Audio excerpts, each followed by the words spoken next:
Dārgie draugi, sirsnīgi sveicināt šajā trešdienas vakarā.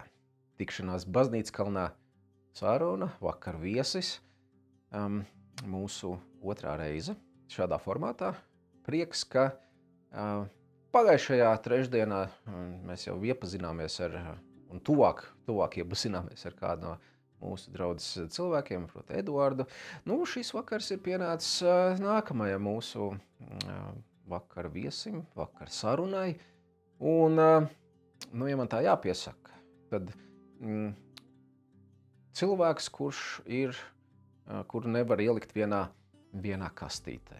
Cilvēks, varētu teikt, multimākslinieks. Cilvēks, kas mūsu draudzē darbojās jau 20 ar kapēciņu gadus, ir pamēģinājis daudzās kalpošanās savas spējas, talantus, kādas kalpošanas ir notikušas pateicoties mūsu vakar viesim jau ilgāku laiku.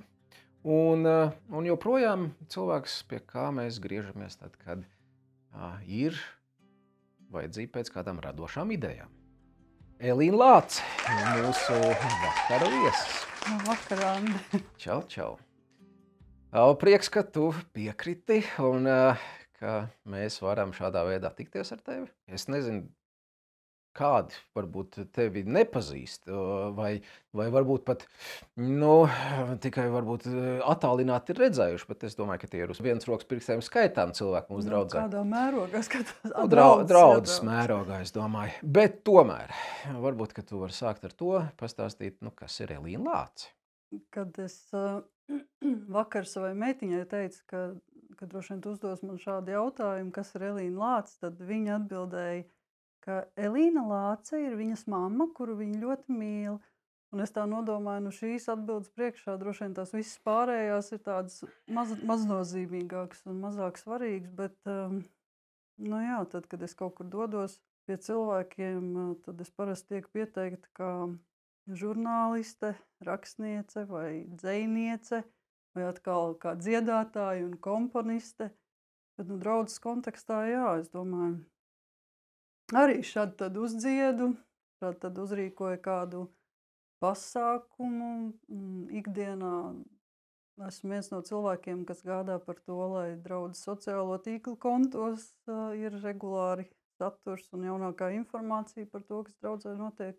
Skaitos arī draudzes žurnāla Pilsēta kalnā redaktori. Es saku skaitos, tāpēc, ka tu zini, cik sen nav iznācis šis žurnāls ar visiem Covid gadiem un ar visām finansiālām lietām, bet man liekas, nav tāda nedēļa, kad es neiedomātos par to, ka vajadzētu gan man, gan draudzei kopumā saņemties, sasproties uz atkal jaunu Pilsēta kalnā numuru izveidošanu. Un es domāju, ka tā domāšana arī aizvedīs pie tā, ka atkal mēs atgriezīsimies pie šī, manuprāt, tik vērtīgā dokumentālā materiāla. Cits starpā par baznīcas šo te mūsu žurnālu, kas nav iznācis jau kādu laiciņu, ir iespēja mums līdzdarboties, vai ne? Droši vien, ka šo te pēdējo gadu laikā, īpaši no 2020. Gada, tur, kur ir dažādi ierobežojumi bijuši, mēs varam savus video, fotomateriālus nogādāt Elīnai un iespējams, ka tie kaut kur noderēs vēlāk. Kā mēs skatījāmies dievkalpojumus attālināt, piemēram, vai ne? Šis te tavs tas plašais amploā, kurā tu darbojies, tas ir gan zināms, mēs zinām tevi šeit, Tallas baznīcas kalnā, arī pilsētā to ir zināma. Bet kā tu nonāci līdz šai vietai, kur tevi zini jau tagad pēc 20 gadiem? Būs 22 vasarā, jūlijā.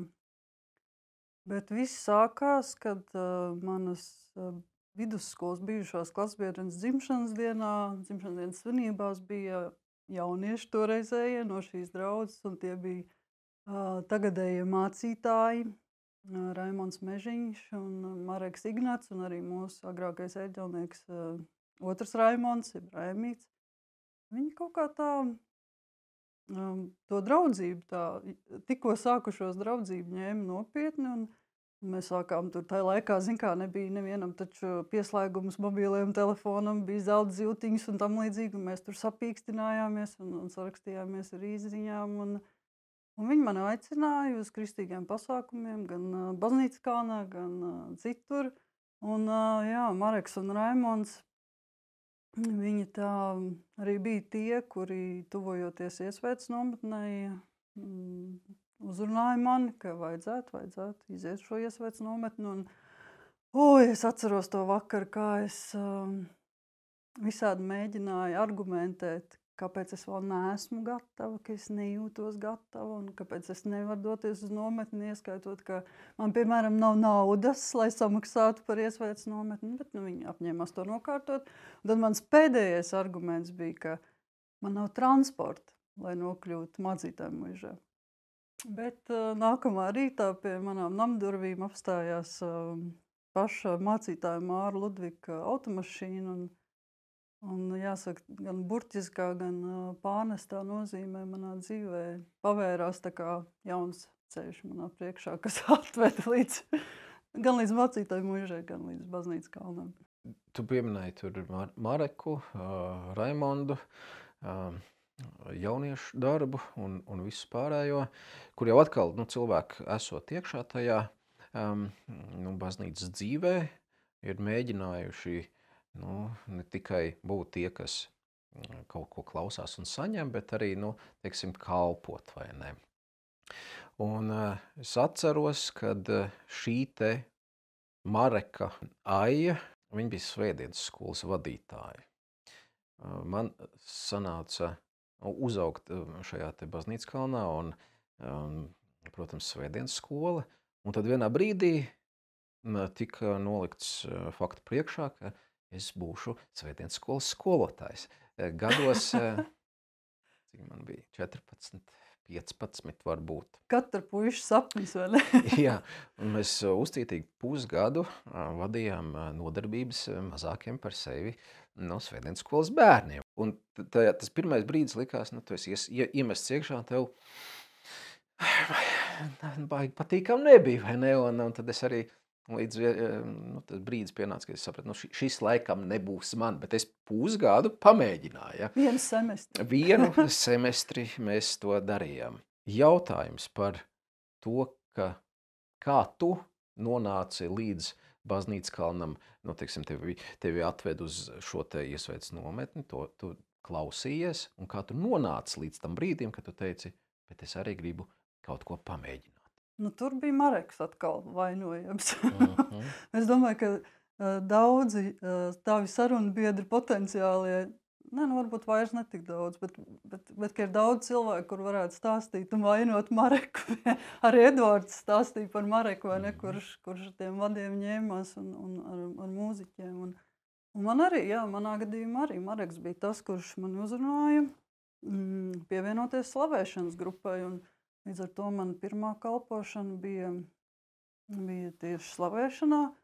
Un jāsaka, man liekas, ka tur bija tikai kaut kāda pusgada atšķirības starp to laiku, kad es vēl nebiju kristījusies un iesvētījusies. Bet es atceros, kā es skatījos uz Mareku un uz Elīnu un uz tiem pārējiem. Un man liekas, ka viņi liekuļo. Ka nevar būt, ka pieauguši cilvēki, vīrieši vēl pie tam, dzieda ar aizvērtām acīm Dievam, it kā kuras nekad savā dzīvē neesmu noliegusi, bet man likās, ka tā ir tāda izrāde, ka tas nevar būt pa īstam. Bet paiet pusgads, un tu pats stāv pie tā mikrofona, un tu dziedi, un tu jūti, ka slavēšana kaut ko tik radikāli izmaina tavā garīgajā dzīvē, tavās emocijās, un slavēšana bija man pirmā kalpošana. Bet tas arī teiksim, tu pirms tam dziedāji? Principā dušā. Teiksim. Es dziedāju, Es kā bērns piedalījos visādos cāļos un gaiļos un tādos konkursos, un vēlāk arī korī skolā dziedāju, bet slavēšana pie mikrofona, tas ir kaut kas pilnīgi cits. Tas man tiešām bija tā, ka tā ir laikos, kungs otro balsi piedziedāt, kas tad tur? Tā ir brīdī. Nu, labi, tur nāk vēl klāt tas, ka tu tur apzinies to garīgo realitātes klātbūtni, vai ne? Tāds bijības faktors, vai ne? Tas nav vienkārši koncerts. Cerams, ka apzinās. Jā, cerams. Man vienmēr ir bail tieši par to, ka tie, kas iesaistās slavēšanā, varbūt tieši kā pirmajā kalpošanā, ka viņi var palikt tajā sajūtā, ka tas ir koncerts, ka tā ir viņu skatuve, viņi ir pie mikrofona. Nevēlt arī bērni, paskaties mūsu bērni, piemēram, ja viņi ierauga, ka stāv mikrofoni, ka Edvards ir salicis aparatūru, viņi grib pieiet pie tiem mikrofoniem, viņi grib ierunāt tajā mikrofonā, viņi grib iedziedāt. Arī mana meita, jā, ka tur jau ir tas, ka es tagad esmu pie mikrofona. Jā. Bet man bija 20 gadi, protams. Man tajā laikā bija 20 gadi, nevis 10, vai ne? Un tas tomēr arī spēlē kaut kādu lomu. Bet tad vērtīgs tas, ka tev nočekoja vai paskatījās, Elīnai balss ir. Elīna māk dziedāt. Jā, es nezinu, kā viņš vispār to uzzināja, vai es tur staigāju pa baznīcu kalnu dziedāt. Ir labi, ka tev piedāvāja, un tu atsaucies, un tā kaut kādā ziņā viss aizsākās. Un te ir tas jautājums, vai ne? Vai tu pati būtu izrādījis iniciatīvu būt pie šī te mikrofona, vai tu vispār cilvēku priekšā dziedāt, ja nebūtu aicinājums, kas saka, nāc un pamēģini?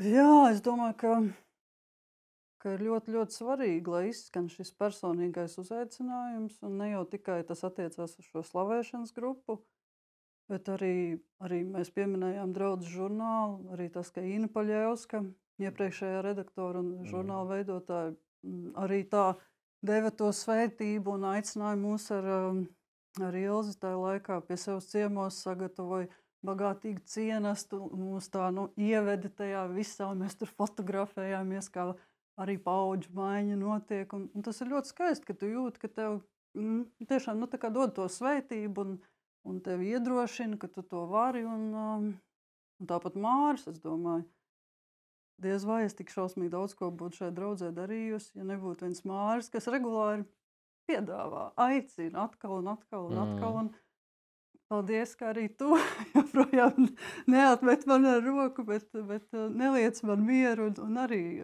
vēlies saredz, ka es varu kaut ko šai draudzē darīt. Tur evaņģēlijā ir tas teksts par to, ka Jēzus tur runā ar tiem mācekļiem, ko tad jūs? Tad viņam saka, pie kā tad citu mēs iesim, vai ne? Apmēram tas pats. Ja ir kāda vajadzība, tad...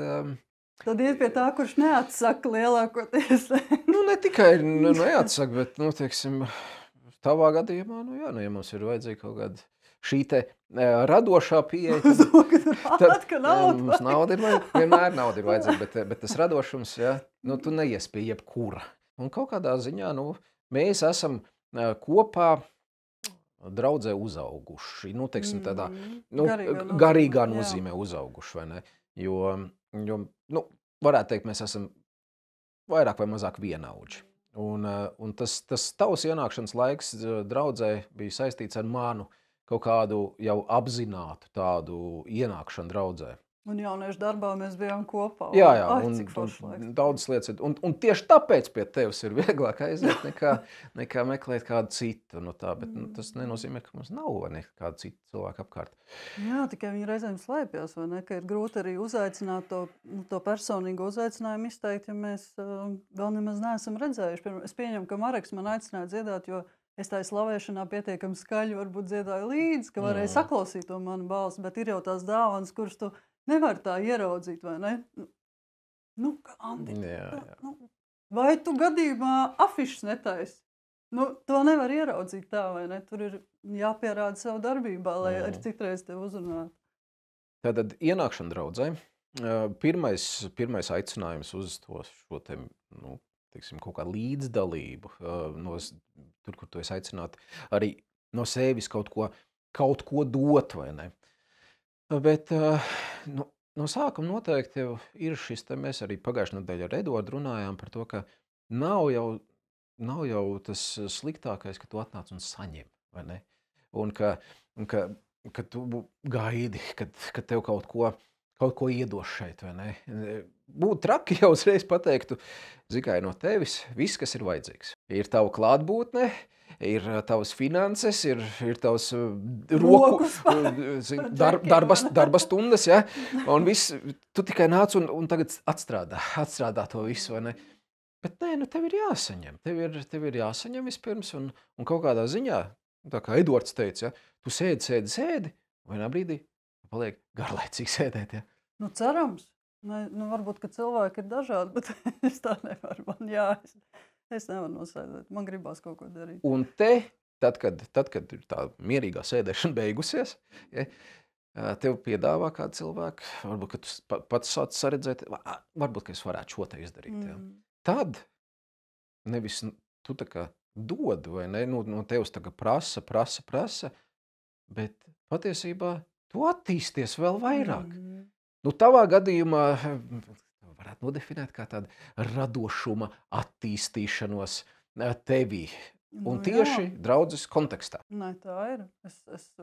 Zini kā, mēs nekad nezinām, kā dzīvē sanāk, nedod Dievs, ka nezinu, kas atgadās, ka es aizēju no draudzes vai pārceļos vienkārši uz citu valstu un tāpēc vairs nāšu šeit, bet to nav iespējams paņemt atpakaļ. Nekad nav iespējams no manas dzīves izdzēst to, ko šī draudze man ir devusi. Es domāju, ļoti viegli varbūt aizmirst, ko mēs katrs esam darījuši, kaut vai draudzes kontekstā, bet jā, tu teici par to saņemšanu. Tas jau tā paralēli notiek. Tu dod, bet tu reizē arī saņem. Un es domāju, tas spilgts piemērs ir kaut vai par to mūzikas jomu. Ka es draudzē sāku ne tikai nopietni dziedāt, es sāku arī komponēt. Un tas ir kaut kas tāds, ko es nebiju iepriekš darījis nekad. Jo tu vienkārši sēžot mājās, ja tu nenodarbojies ar mūziku, kāpēc lai tu pēkšņi jāuzrakst dziesmu par kaut ko, ja? Nē. Bet draudz, protams, tu redz, ka ir slavēšana, ir slavēšanas dziesmas, un tev arī gribās vienā brīdī, varbūt tev negribās, es nezinu, bet man gribējās, pamēģināt. Īpaši es redzu, ka man citi tur vienaudži to spēja, kāpēc lai es nepamēģinātu? Bet par to saņemšanu, nezinu, ar kādu nodomu, bet šo gadu laikā es esmu sacerējis, es vakar skaitīju, gatavojoties mūsu sarunai, es skaitīju, un es nevis tā kā ziedonis nonācu pie 1, bet nonācu pie 111. 111 dziesmas. Bet tas ir tik liels skaitlis, ka tur jau, ja kādu es nepamanīju pa ceļam, tas tikai normāli, jo to nav iespējams paturēt prātā. Es esmu arī kādreiz ar Dievu tā kā strīdējusies par to, ko tu man dod, ja, par to saņemšanu runājot. Ko tu man dod tik daudz tās dziesmas, ka tas tā rupji varbūt izklausās, bet vienkārši liekas, Dievs, ir dziesmas, kuras ir izskanējušas tikai manā dzīvoklī, ja, jo es nezinu, ko ar tām dziesmām darīt, es nezinu, kur viņas likt, kāpēc tu man dod kādam, kas varbūt prasta pasaulē iznest tās dziesmas vai kā. Bet tā atbilde, ko es esmu saklausījusi, ir, ka es esmu dāsns un bagāts Dievs, un es varu dot tev dziesmas kaudzēm, arī tādas dziesmas, kas tajā brīdī ir vajadzīgas vienkārši tieši tev. Un tas ir tieši par to saņemšanu. Es, protams, mēģinu tālāk tās dziesmas dot, gan dziedot dievkalpojumos, gan mēģinot arī ierakstīt kādas dziesmas, lai aizsniegtu tā kā vairāk cilvēku, bet principā mūsu Dievs ir dāsns un bagāts Dievs, un to ir vairs paturēt prātā, ka arī ja šobrīd ir kādi cilvēki, kas vēl tikai sēž, un viņiem varbūt liekas, ka viņi saņem caur to, ka viņas liek mierā. Es ticu, ka Dievs katram vēlas dot daudz, visu kā, ļoti daudz. Kā tur ir tā rakstiet par to pārpilno un sakratīto un pārplūstošo mēru, ka tas ir tas, ko es savā dzīvē esmu piedzīvojis. Redz, par tām kalpošanām mēs protams, draudz. Par ko tad citu mēs runāsim?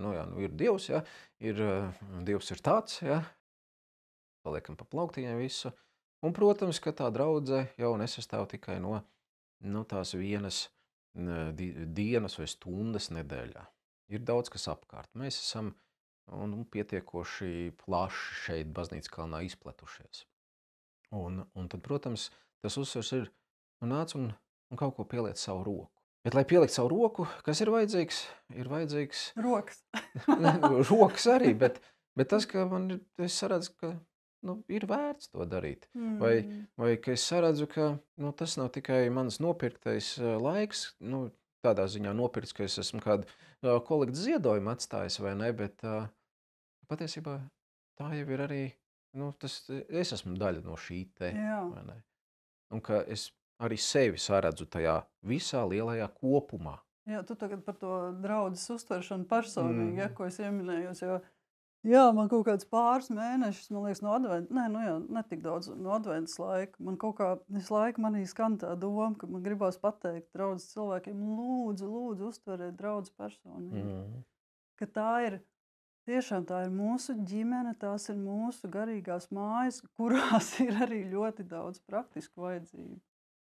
Tā taču ir, vai ne? Kad šeit jau mēs neesam eņģeļi debesīs, kas lidinās kaut kur uz mākoņiem, bet ka lūdzu uztversim šo draudzi personīgi. Piemēram, ja tu ieraugi, ka advents vainagā ir viena lenta atsējusies, tad nedomā, kurš sasies, vai ne? Aizej un sasien. Vai ja tu ieraugi, ka pēc kafijas dzeršanas, pēc dievkalpojuma tai draudzes no pirmā stāva zālē ir netīra tā grīda palikusi, tad nē, vēl mājās, paņem to slotu un izslaukt to grīdu. Par šo te kolēģis man viens, es neatceros kurš, bet teica, ka, kad viena kundze, viņa draudzē, visu laiku sēžot savā baznīcas solā, redz zirnekļu tīklu. Ilmārs Ģērmans. Tas bija Ilmārs, jā? Jā, es tieši gribēšu to pieminēt. Un kad viņi saka, bet vajadzētu zirnekļu tīkls aizvākt beidzot projām. Tad, ja tu viņus redzi, tad... Tas ir tavs zirnekļu tīkls. Tas ir tavējais. Es atceros, Pēters Sproģis arī kaut ko par to ieminējās, ka tas ir tavējais. Jā, mums kaut kā negribās to saprast. Bet... Vai arī, es nezinu, varbūt, ja tu tā neiztai, ja tu nezini, kur tā slots stāv, piemēram, vai tā putekļa lupat, varbūt, ka arī nav tik viegli, iet un... Es tur tagad, jūs man rādiet, kur te kas ir, es tagad iešu to zirnekļu tīklu tur slaucīt nost. Man vienmēr licies, ka ir tik nenormāli forši, ja tu jūties kā mājās, arī fiziski, tai baznīcā, tai draudzes namā, ka tu zini, kur tu var tēju uzvārīt. Mums tiem vēsiem luterāņiem tur līdz tam ir jānonāk, vai ne, jo mums ir... Bet mums ir vēs baznīca, mums to tēju ļoti vajag. Mums vajag tēju, bet mums ir tāds skandināvu tāds attieksme pret citiem, tāds, kā distancētais, un mēs domājam, ko te es tur ar savu, vai ne, bet tieši tāpēc ir labi, ka ir cilvēki, kas jau ir kas mēs esam šajā te draudzē iekšā, un ka mēs mēģinam laust savu šo te pieeju, vai ne, un tādā ziņā, ka ja mums savulaik ienākot draudzē, neviens nenāca klāt un neteica, prieks tev redzēt, tad varbūt, ka mēs esam aicināti iet klāt cilvēkiem, sasveicināties, apsveicināties, apjautāties, kā tev klājās, prieks tev redzēt. Un caur šādiem maziem tādiem pieklājības žestiem, pēc kāda laika cilvēks, bet tiešām es esmu savējis.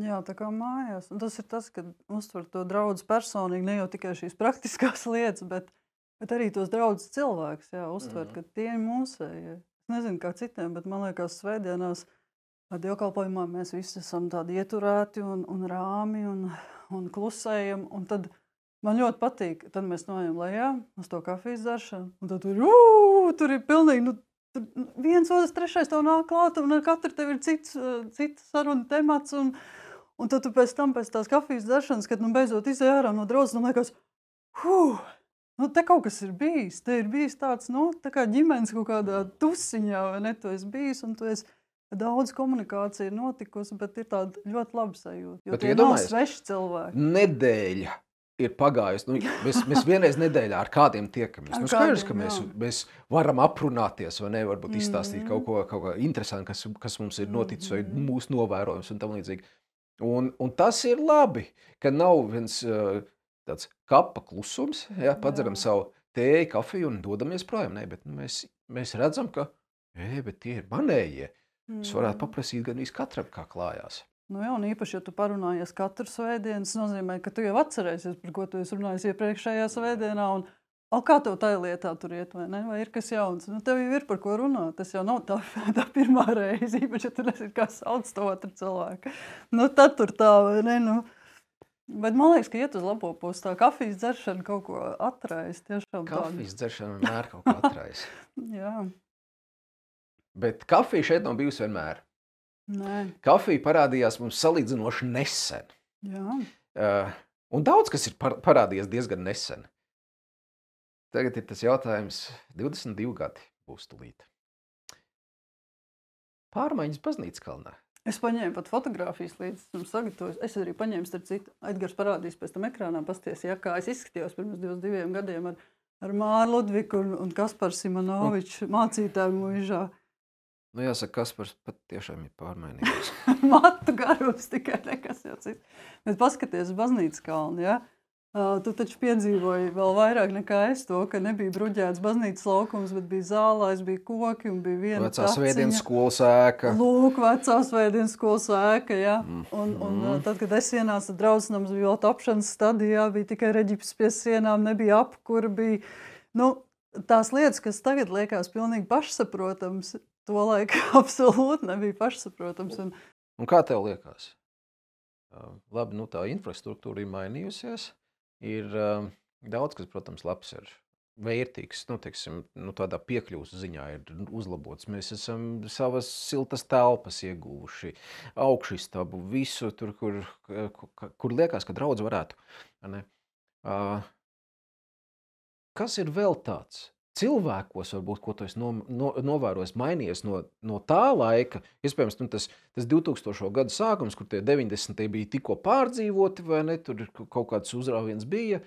Nu jā, tos 90. es nepiedzīvoju, jo es 2002. ienācu, bet man ļoti žēl, es domāju, tie arī ir izredzēti cilvēki, kas piedzīvoja to laiku, kad bija tā atmoda un kad cilvēki gāzās baznīcām, bet to es nepieredzēju. Bet, nu, kas vēl ir mainījies, nu... Mēs novecojam pamazām. Mēs novecojam. Diemžēl mēs vairs neesam jaunieši. Tā mūs vairs neuzrunā laikam. Nu, nē, nu varbūt kāds kundzes draudzē vēl iepriecinās kādreiz. Bet paaudzes mainās, jā, to jau mēs redzam. Bet, nu, teiksim, arī tā iekšējās vides pārmaiņa. Nu, teiksim, tad, kad es uzaugu, ja, šeit, tad bija tur, nu, bezmazliet katram bija savas baznīcas sola vieta. Tu domā, ka tagad nav? Es domāju, ka tagad tas ir mainījies. Nu, netik ļoti, varbūt ne visiem, bet... Bet arī iekšējā vide, man liekas, ir mainījusies. Vai tu to saredzi? Bet tavuprāt labā nozīmē mainījusies? Manuprāt, labā nozīmē, jā. Man ir ļoti grūti pateikt, jo to, man liekas, labāk varētu pateikt patiesībā tie, kas nav tik bieži šeit. Jo tas ir tā kā mājās, ja bērns aug tavā klātbūtnē, tu nemaz neredzi, cik ātri viņš patiesībā aug. Un tad tu pasties bildes apakaļ, un mīļo stundiņu mans bērns pirms gadu vēl tāds bebiņš izskatījās, vai ne, un tagad jau ir liels izaudzis. Un šeit esot katru svētdienu un biežāk arī liekas, ka nu, viss vienkārši tā pašsaprotam plūst uz priekšu, bet īstenībā jau noteikti pārmaiņas notiek. Un man gribās ticēt, ka man tā sajūta kaut kā ir kaut kāda tāda lielāka atvērtība varbūt tiešām ienāk. Bet droši vien, ka tā ir jutušies arī cilvēki pirms mums, kuri vienkārši ir forši jutušies šeit un ir atraduši savu vietu un ir mēģinājuši aicināt arī citus. Nu, ka es paklausos agrāk, kas te ir bijušas dāmu komitejas, ja, un vīru vakari, un kas tik visu, nu labi, vīru vakar bija vēl, kad es jau biju šeit draudzē, bet ir jau foršas lietas notikušas iepriekš arī. To jau mēs nevaram noliegt, un mēs to arī nevaram aizmirst, ka ir, nevajadzētu. Teiksim, baznīca stāv šeit jau cik 460 gandrīz 455 gadus. Bet tā draudze ir bijusi. Kaut kas te ir, nu tās mantojums mums ir.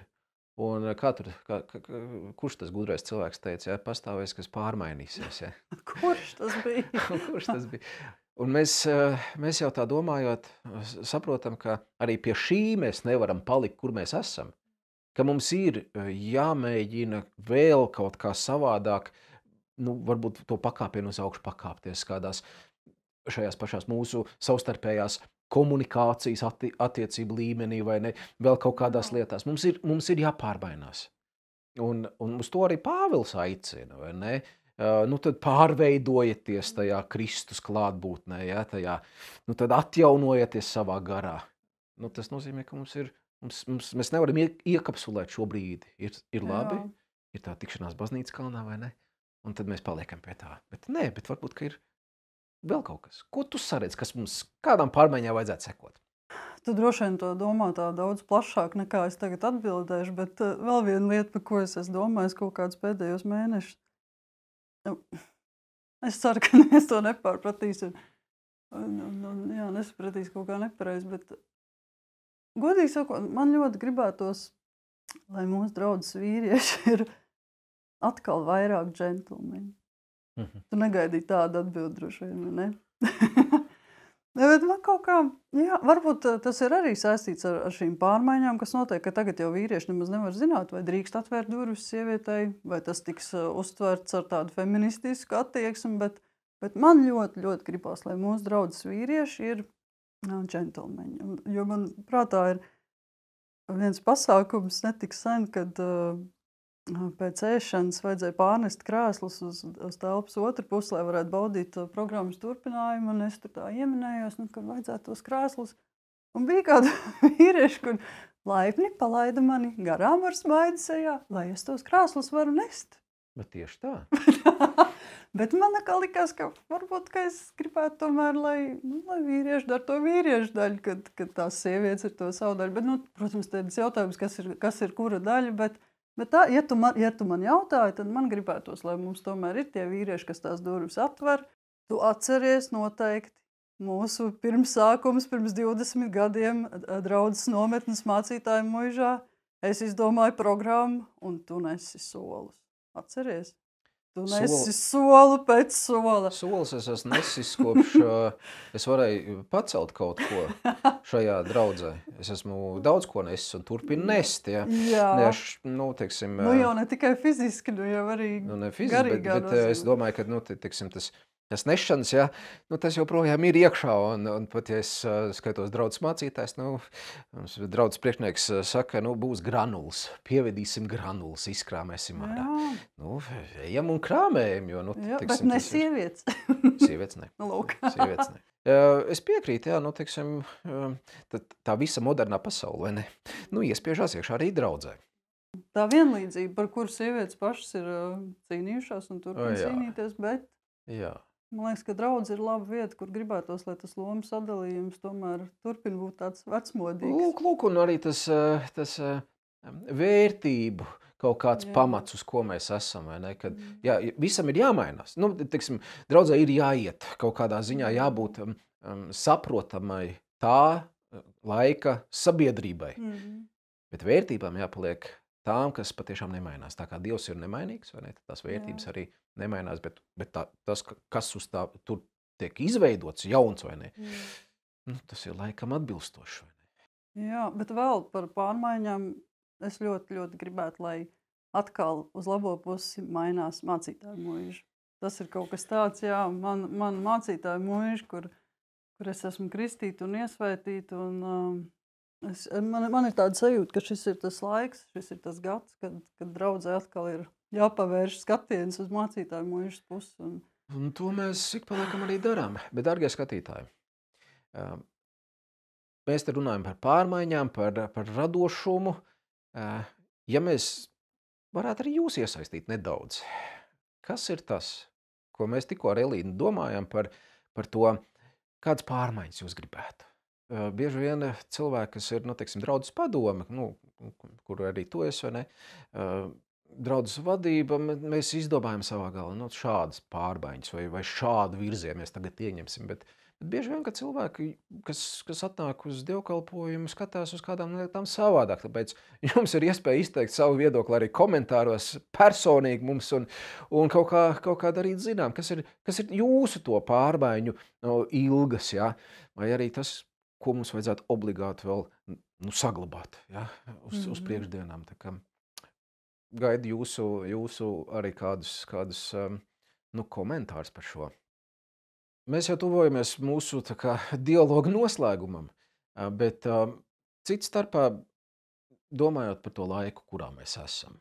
un tas nu, teiksim, radošums tajā šī laika sabiedrībā un draudzē. Kas ir tas, ko mēs varētu piedāvāt, nu, teiksim, draudzes cilvēkiem, kas ienāk nu, mūsu dievkalpojumos un saka, nu labi, man te ir labi, bet un te nāk Elīna un saka, varbūt nāc dziedāt. Mēs esam pazaudējuši šo te, nu, iespējams, atvērto kalpošanu, pasakam, nu, reku, nāc man blakus, kalpojam kopā. Jā, vai mums kaut kādas jomas tu jau saredz, kur ir šī te blakus kalpošana? Vai...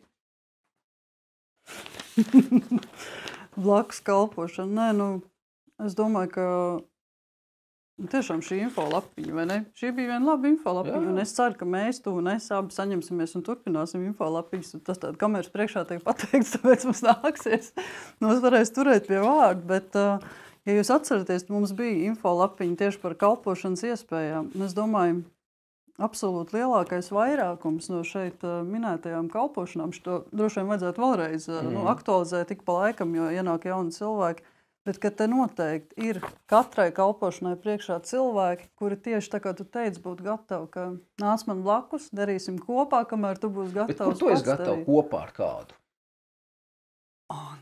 Kas pa jautāju? Nē, nu, tos pašus sociālos tīklus. Es būtu patiesībā ļoti priecīgi, ja vēl būtu cilvēki, kuri uzskatītu par vajadzīgu izmantot savus telefonu kameras, piemēram, lai iemūžinātu to, kas notiek. Teiksim, es nevaru aizskriet arī uz svētdienas skolu, jo es jau tā jau, ja es atvainojos, ja es kādam traucēju ar savu reizēm skraidīšanu dievkalpojumu laikā, bet man tā, zinot, ka kaut kad tas žurnāls iznāks, ir tik svarīgi visu laiku to bilžu arhīvu arī vākt, un arī tie sociālie tīkli, protams, prasa, bet ja es nebūtu viena, kas iemūžina šos notikumus Baznīcas kalnā, ja es nebūtu viena, kas domātu par to, kādu saturu varētu publicēt arī gan žurnālā, kaut kādu, cerams, drīzā nākotnē, gan arī sociālos tīklos, kas varētu būt vērtīgi cilvēkiem. Es jau arī mēģinu vēl kādus piesaistīt, tā jau nav, ka es pilnīgi vienu pat to daru, bet mūzika arī, jā, es esmu kopš man vairs nav ansamblis, Sodosina, es esmu tāds viennieciņš mūzikā diezgan lielā mērā, un tāpēc, ja mūsu draudzē ir cilvēki, kur izrādās ir mūziķi, bet viņi tikai kautrējās, tad laipni lūgt, atzīties klusītēm kaut kur pie kafijas krūzes varbūt, vai ne? Mēs tagad pēc šī raidījuma mēģināsim aicināt, uzrunāt, vai ne? Ļoti daudz cilvēks. Un iespējams, ka šie te mūsu draudzes kalpošanas, nu, teiksim, vadītāji, pārstāvi, nu, kāda kalpošanas pārstāvi mēģinās, nu, tāds cilvēks pēc svētdienas dievkalpojuma uzrunāt. Un iespējams, ka vienu cilvēku uzrunās Elīne, vienu to pašu cilvēku uzrunās mūsu Pērminderu vecākais Pērminders, ja? Uzrunās koris, uzrunās vīri kalpošanas pārstāvi, ja? Ja tas ir vīrietis, vai ne? Un tad liekas, ka tev ir jāatsaucās pilnīgi visam. Kad tev grib saraut uz pusēm. un tu kā apzinīgs ienācējs, tu saproti, bet es jau nevaru pateikt, nē. Jā, man tagad ir jācenšās darīt. Nu, ko tu esi šajā te jomā piedzīvojusi? Es nebūšu labs piemērs, jo es diezgan slikti protu šo vārdu. Nē, man ar grūtībām viņš padodas. Bet tā viss secinājumi par to. Man secinājumi, jā. Es nezinu, tas ir atkarīgs droši vien no personības, bet es neesmu tikai atbildīga, es esmu pāratbildīga, es esmu perfekcioniste, bet tas nav tikai tas, bet es nezinu, manī ir ielikt arī kaut kāda ļoti liela dedzība. Es esmu ļoti salīga, bet fiziski ļoti salīga, bet garīgi ļoti, ļoti dedzīga. Un es visu laiku degu, līdz kādos brīžos es arī tā kā izdegu un sadegu mazliet, bet mums ir droši vien jāsaudzē katram pašam sevi un varbūt jābūt arī kā tiem kalpotājiem, jau kalpojošajiem vērīgākiem pret tiem, kurus mēs uzrunājam, cik daudz mēs no viņiem prasam. Un vēl ir tas, ka, ja tu esi apzinīgs kalpotājs, tad var gadīties, ka tu saki jā arī tur, kur īstenībā tev nav šīs dabiskās svētā gara dāvanas. Un tas ir arī vistiešākā mērā par mani, jo es šeit draudzē tik ļoti daudz, ko esmu organizējusi, bet man nav organizatora dāvanas. Un tas varbūt, es, protams, klusībā ceru, ka kāds to klausās un saka, ko, kāds muļķības, un taču ļoti labi spēja organizēt, bet tā nav taisnība, jo es paņēmu līdzi, man ļoti patika ar kaut kādu no iepriekšējām padomēm, mēs bijām komandas saliedēšanas pasākumā uz Valdemārpilu uz jaunatnes misiju. Tur es sapratu, ka tā mana dāvana ir, es esmu vizionārs. Es varu izdomāt tās idejas vienkārši gāžās par mani. Tagad, tu jau arī teici, vai ne, ja vajadzīga kāda ideja, kāds radošs risinājums, tad pie manis var vērsties, jā, lūdzu. Tikai mūsu draudzē ir tas, diemžēl, tas ir tas, kam jāmainās, ka, ja tu pasaki kādu ideju, tad tev pašam ir tā ideja arī jāīsteno, tev tur ir viss jānovāc, viss jāizdara un beigās vēl grīda arī jāizmazgā pēc pasākuma, ja? Apmēram tā. Tā mēdz būt. To mēs esam piedzīvojuši. Jā, un tas ir tas, kam nevajadzētu būt, ka vajadzētu būt tā, ka, ja tu esi vizionārs, tā kā es, un es neesmu vienīgā šeit draudzē ar šo dāvanu, ka tev prastās idejas, tu viņas pasaki, bet pēc tam pieslēdzās tie, kuriem ir organizatora dāvana, un viss tur tās cits dāvanas, kādas viņas tie rīcības cilvēki, uz attiecībām vērstie cilvēki un tā tālāk, un ka viņi tās tavas vizionāri idejas tālāk novada. Jo tad man nebūtu jāizdeg, nebūtu citiem jāizdeg darot to, uz ko īstenībā es neesmu aicināta. Tas atkal ir tas, par ko mēs runājam, ne? Jā. Pateikt, kur es esmu spēcīgs, kur nē. Pateikt, ne varbūt šajā reizē, vai ne? Bet mēģināt saredzēt, ka viens nav cīnītājs, ir vienmēr jābūt cilvēkiem, kas ir apkārt, kas tev palīdz. Un tad, ja ir cilvēki, kas ir sadalījuši, teiksim, atbildības vai teiksim, to konceptu, ir koncepts, vai ne, kas ir jāizdara.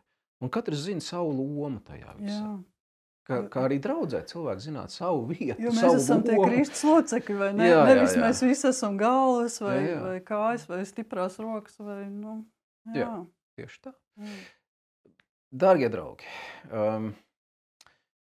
mums tāda dedzīga saruna ir bijusi. Man liekas, pagara arī, bet pagara mums ir daudz, mēs droši vien varētu runāt vēl ilgi.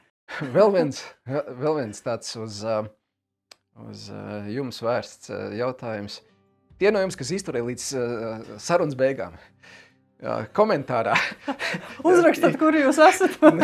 Ielieciet vienkārši šādu te sveicinājumu zīmi, lai mēs redzam, vai šādus tik garus video mēs drīkstam turpmāk arī taisīt. Varbūt kādu ceļu vārdu, Elīna? Oi, atkal tu man pārsteidzi nesagatavot, bet jā, es vienkārši vēlu tev, sev un mums katram patiešām piedzīvot to, ka Dievs ir dāsns un grib mūs pagātīgi apdāvināt. Un es ļoti, ļoti ticu un ceru, ka mūsu draudz var turpināt mainīties uz augšu un tikai jāsaprot, ka tas ir no mums katra atkarīgs. Brīnišķīgi. Paldies Elīnai, paldies jums par šo vakaru. Tiekamies nākamnedēļ. Ar labvakaru.